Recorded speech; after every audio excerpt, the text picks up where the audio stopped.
For those of you who are currently in college and about to graduate, or maybe you just graduated, I want to help ensure that your life after college graduation will be successful. And if you are watching this video and are on the fence about attending college, be sure to watch my video here on going to college versus not going to college.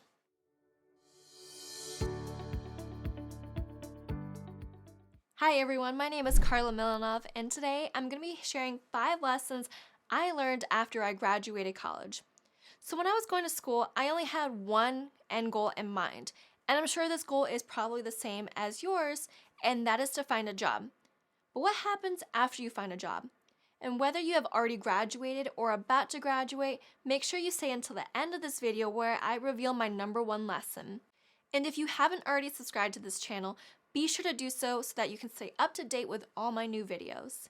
So one of the major lessons I learned from graduating from college is that it's okay to feel like you are starting over. And what I mean by that is when you graduate, you feel like you are on top of the world because you just completed 4 or more years of a challenging time and you feel like you've made it in the world, only to feel like you are back at the bottom when you start your job or your internship. See, in most cases, when you start your internship or your new job, you're going to have to learn a lot in the first couple of weeks or even months. It can feel like you're back in school. And what really got me was that I was afraid to make mistakes and ask a lot of questions. In college, you could always email your professor, or you can get tutored if you didn't quite understand a certain topic. But with an internship or a job, mostly talking about a job here, you think they mean your manager expects you to know everything.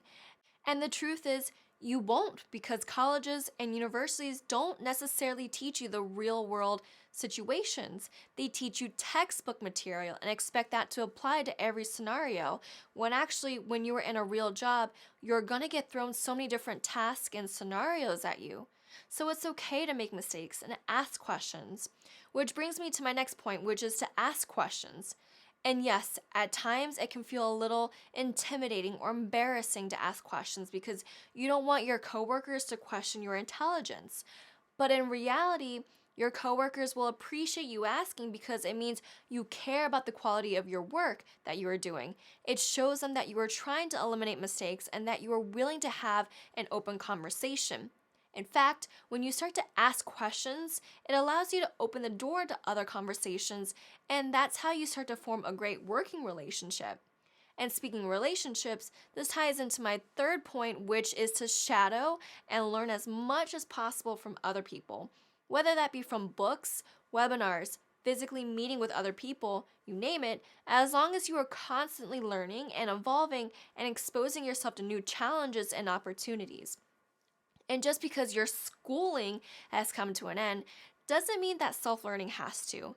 By opening your mind to other perspectives and their knowledge, you're going to find yourself having more enriching conversations, but more so an enriching life. But with that comes learning how to balance all of that. Which brings me to my 4th point, and that is learning how to have a work-life balance.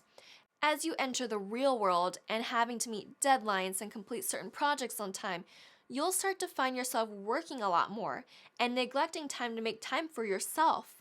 For me, as I'm sure a lot of you can relate, when you're first starting out in a new job, you want to please everyone and make a great impression because you want your employer to feel like they chose the right person for the job, and that's completely normal. Think of it this way, when you are in college, you stay up late because you know the end goal is that you're going to get a good grade on that test or project, which will mean you get a good grade in that class, which will in turn help you get a good job, right? So your end goal by staying up late and working hard is getting a job. But what you need to realize is you can't apply that same thought process in the real world because what's your end goal? Retirement? Do you really think you can sustain that type of lifestyle for that long? No, right? Just like a car, you have to add fuel to keep it running. You need to have oil changes, you have to take care of the car so that it lasts longer and can get you from point A to point B.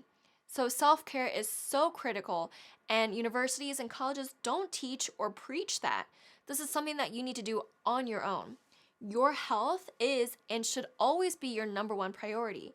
And if you have made it this far into the video, I promised I'd share my number 1 lesson learned, which is It's okay to change your mind, your vision, your goals, because at the end of the day, when you graduate, everything falls on you.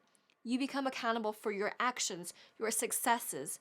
You no longer have your professor holding your hand. You don't have anyone keeping tabs on you anymore, which is why it's okay to know that if you don't like your first job, go get another one. If you don't like your friends, go make new ones. If you don't like your current career, then change it. This is a time in your life where you can pivot and make changes easily. Remember, life is not a destination, it's a journey. There's going to be bumps and rough patches that you have to get through, but just know that you are always going to get through it. You're not locked into the decisions you made in high school. You are not locked into the decisions that you made in college. And you definitely are not locked into the decisions that you are making today. Just remind yourself that you are in control of your vehicle and you can make a turn or a U-turn to change something if it's not going the way you envisioned it would. So many of my friends went to college to get a degree in one thing, but are practicing something completely different. And the only reason they are able to do so is because they open up their mind and they allow themselves to make changes and divert what they thought was what they wanted at that time. So, there you have it. Those are my 5 top lessons I learned after graduating from college. As always, if you like this video, make sure to hit that subscribe button and also like that button so that I know this is the type of content you all want to keep seeing. Thanks so much for watching, and I'll see you on the next one.